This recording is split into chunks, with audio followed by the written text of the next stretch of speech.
May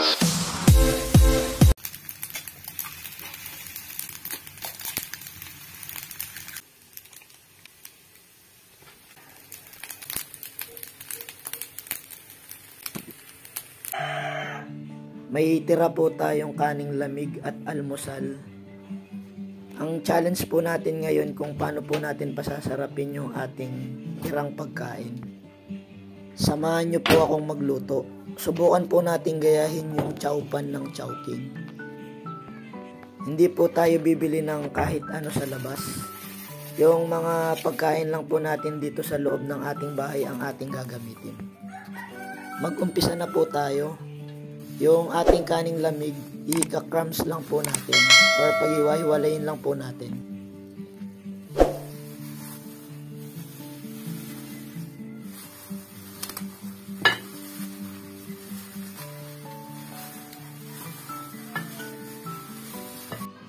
Okay na yung ating kaning lamig. Maghiwa na tayo ng ating gagamiting ingredients or ang ating pangricado. Yan yung ating gagamiting pangricado sa ating kanin, yung ating tirang hotdog, tsaka yung tirang pritong manok.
ilagay na po natin yung ating final na ingredients sa ating recipe.